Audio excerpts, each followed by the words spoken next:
rainy day here. Smoking an old CustomBilt script. Is it gonna focus?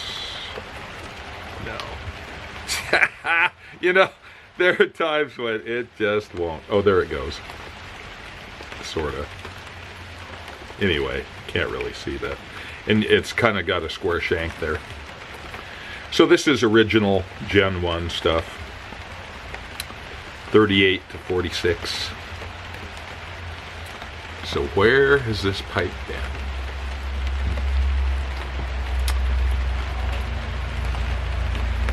Who knows? Who knows?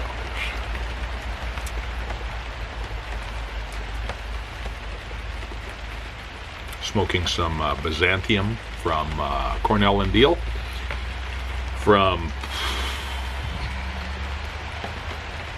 2007, maybe?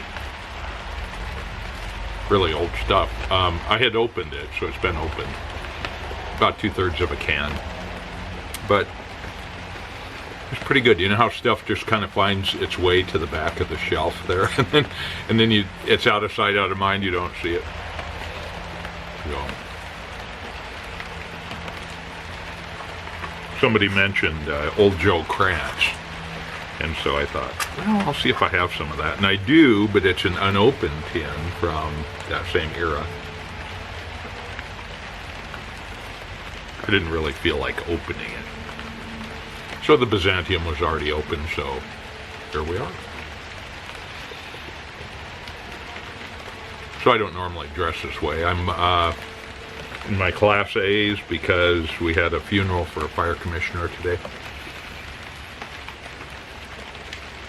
And it was a pretty orchestrated funeral, so there wasn't room for people to make comments, unfortunately. I was ready to step up, and what I like to do is give 3 cheers. Hip hip hooray, hip hip hooray, for people I like. And I did like this fire commissioner. In fact, I'm probably involved as a volunteer with the fire service because, not exactly because of him, but he was sort of my first contact with the fire department. I had gone down to the firehouse in May. They always had a little pancake breakfast fundraiser. And I had missed it the year before, but I thought, yeah, I want to support that. So I went down there and had some pancakes, and then they were short on people flipping pancakes, so I said, well, I'll help you out there. So I was standing next to this fire commissioner who had been the fire chief, and we got to talking, and then I helped him clean up and stuff, and I thought, I could do this. I could do this. So, you know, he didn't talk me into it by any means, but yeah, he was a good first impression of the fire department. One of those guys who's just totally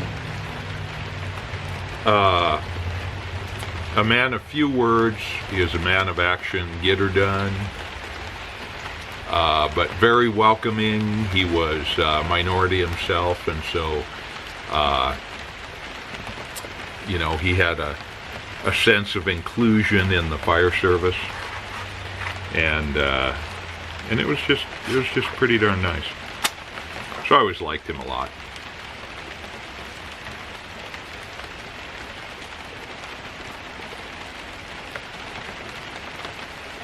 And he had a good long life. You know, he was at least 80, and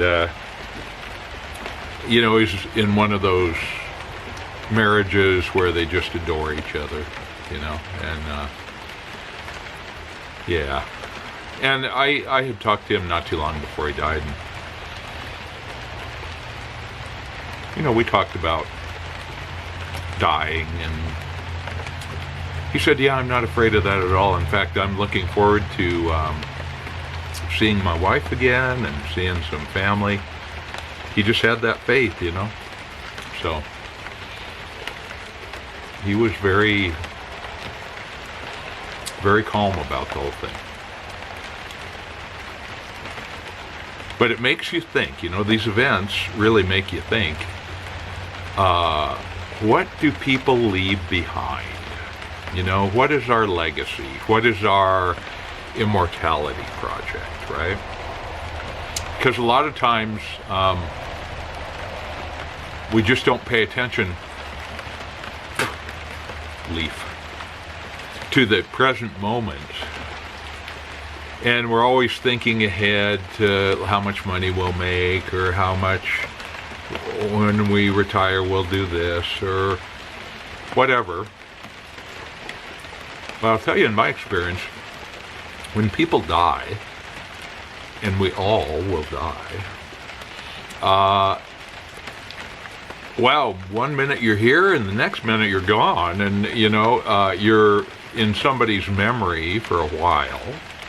If you've got kids, that's a lot of people's immortality project. But he had no remaining kids, and you know, you're just kind of gone. So it's always going to a funeral is kind of hard in some ways, you know. I was teary-eyed, you know. I saw a number of the other fire guys, you know, wiping their eyes, and it's designed to do that. I mean, it's designed to bring up those emotions, and honestly, at a funeral, it always feels like, gosh, I have this pent-up sorrow. Let's let her out, you know, and I like that. I'm glad that happens, and that's how it's designed.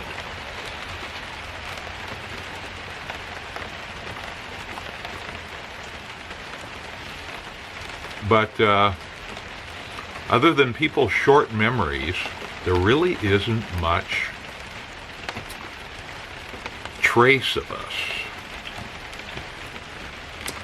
So I'm going to say this guy, because he was the fire chief for a number of years here in my little community before we merged into the bigger fire department.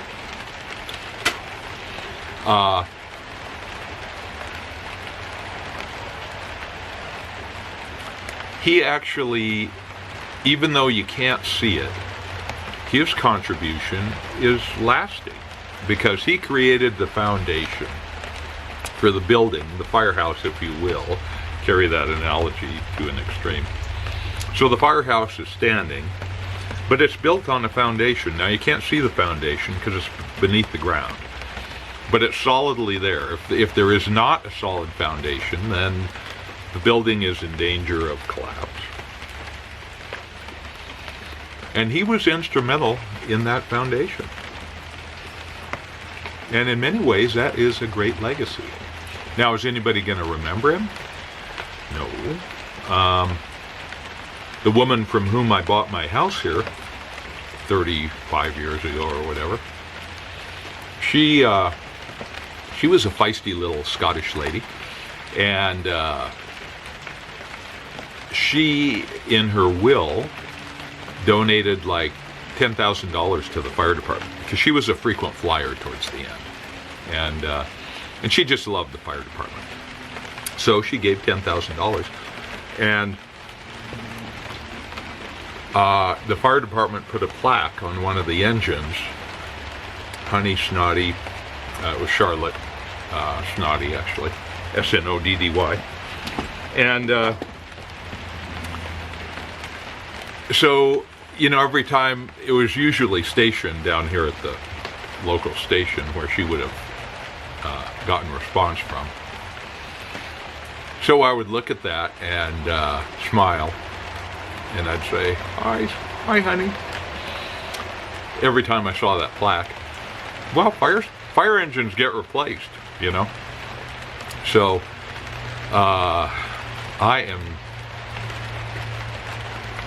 and that fire engine has been replaced. So I'm not sure that plaque,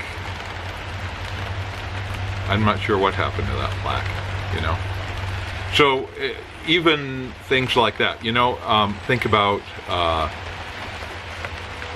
Carnegie libraries, you know, possibly one of the richest men in America at the time, bequeathed in a grand gesture and very benevolent gesture the creation of these small community libraries. And they bear his name, and that is quite a legacy, actually. But many of those libraries are falling down into ruin, and some have been abandoned and some torn down, and things change. You know, librarians are not an endangered species. They're trying to adapt to modern times.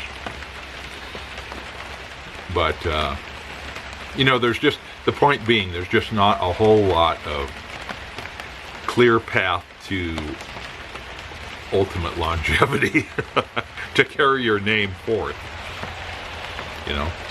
So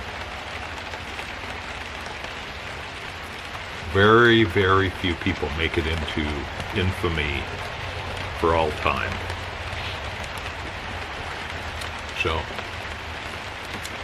where does that leave us? That leaves us right where we are, again, in the present moment, enjoying that, because that's what we got. And yet so many of us don't do that. You know, we just are dreaming about what we're going to do, or daydreaming about what we've done and how it was and stuff, and we're not paying attention to this present moment with all of its friendships and its intense relationships and satisfactions and deep contributions we make on a daily basis. And so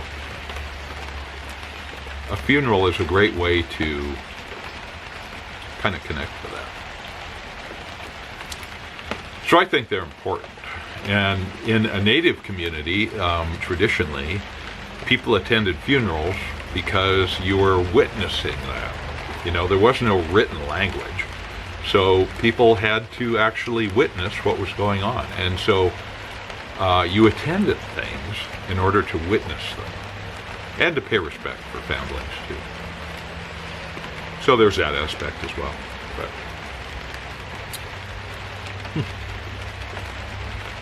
so my aunt says we should all have a tombstone somewhere.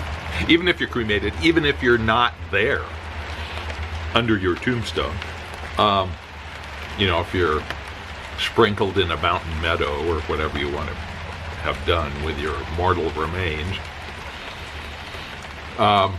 She thinks it's really important just as a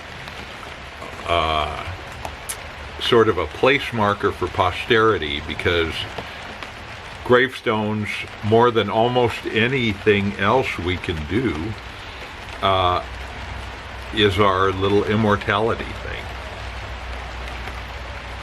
That's her thought. So I don't have one. I guess I should. You never know. You know, when your time is up, your time is up. But then does it really matter? I mean, you're on to what's next, and I don't know, there's much debate about that. What is the next step here after we leave this earthly plane? And, you know, that's good for a few drinks. But, because honestly, whatever happens is going to happen, right? Just like when you're gone, you're gone. And you're either on to what's next, if there's anything next, or whatever. So, being immortalized for 100 years with a grave marker almost seems a little bit irrelevant, doesn't it? I mean, it's more of concern to you while you're alive before you're gone.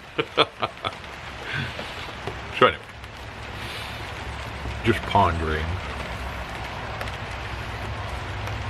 But funerals make you think about things.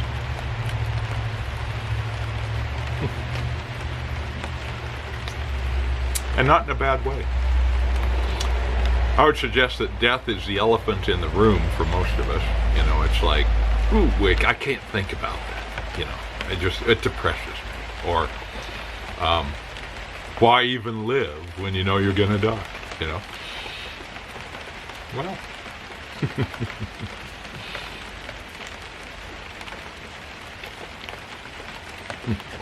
because we can smoke our custom-built pipes, that's why. These cool pipes that the owner is probably, frankly, long dead. It's probably a dead man pipe. And who knows, maybe a couple of different, or 5 different owners, you know? So maybe that's kind of their immortality project, passing these wonderful old custom-builts along.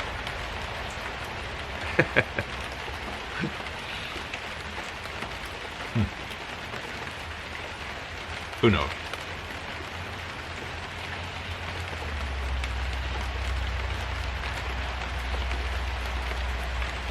Anyway, smoking a pipe's a great way to think about that stuff.